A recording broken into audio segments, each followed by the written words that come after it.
So let's start with the chapter session 1, Lightning Web Component. So the agenda is what is Lightning Web Component, difference between Aura component and LWC, why do you go for LWC instead of existing Aura component, and coexistence and interoperability for Aura and LWC. So what is Lightning Web Component? It is a new programming model to create the Lightning components. They are custom HTML elements built using HTML and modern JavaScript. So basically, it's a new framework to develop the Lightning component. Earlier, the Aura was there, but now Lightning Web Component has also come. End user will never get to know that whether it is written in Lightning Web Component or Aura. But the reason of using the Lightning Web Component is lightweight and performs better, and it's a new programming model, and that is the reason we use Lightning Web Component. The advantages of component is that better for performance. The code is understood by native web engine browser or web stack itself. It uses the modern web standards. So basically ES6, ES7 module, Element, Shadow DOM, all are there. Then compatible with Aura components. We can understand that the Aura and LWC are perfectly compatible with each other. They are, you can say that they are perfect marriage where they can coexist together, and it is easy to use that we can use Lightning Web Component on a page, on community, within Aura, alongside Aura. So these are the advantages.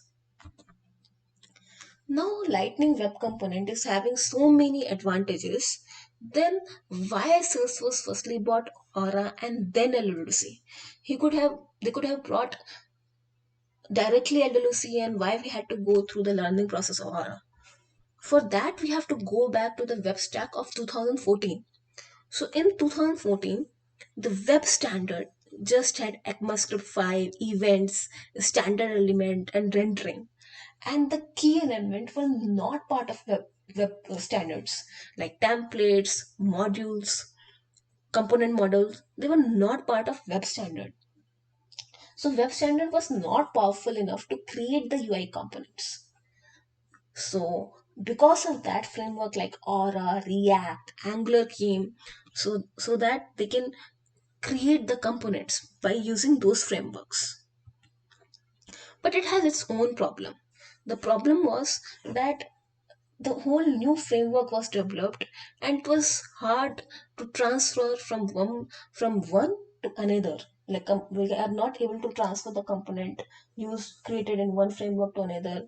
Then it was hard to find workforce, which means that if someone is a JavaScript developer, it doesn't mean that it will be very comfortable with Aura because it is its own framework, so needed to learn again. So when some project came using Aura, then the resources had to learn Aura specifically.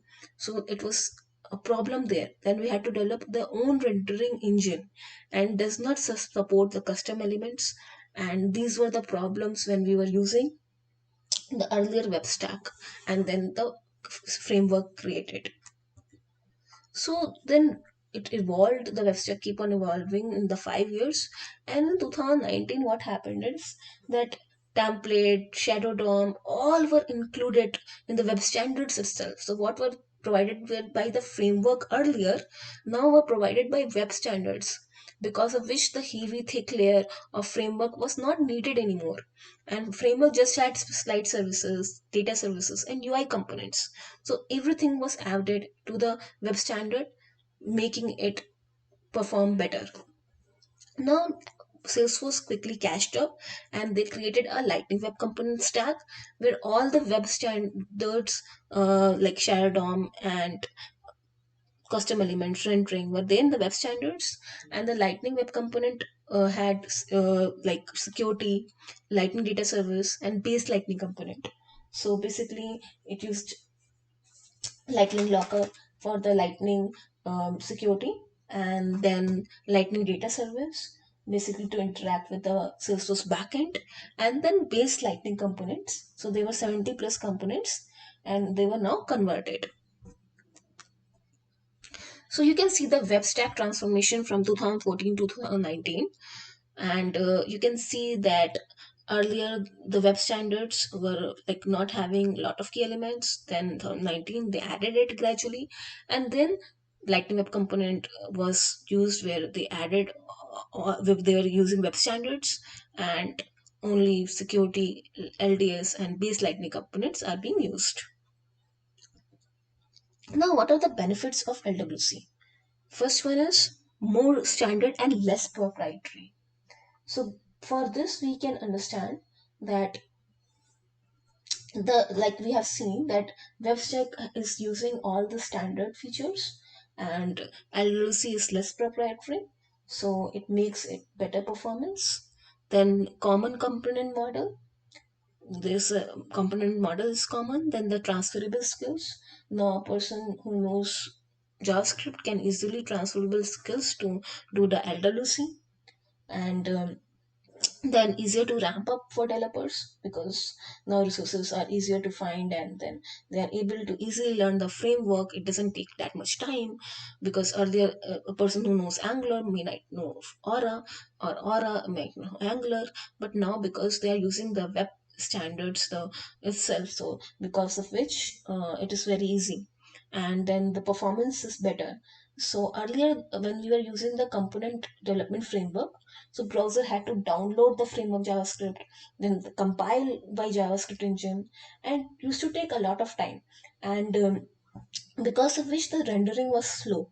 But now the web engine already knows the deal, and it is able to run the component very easily. So it helps in improving the performance. So now Aura versus LWC.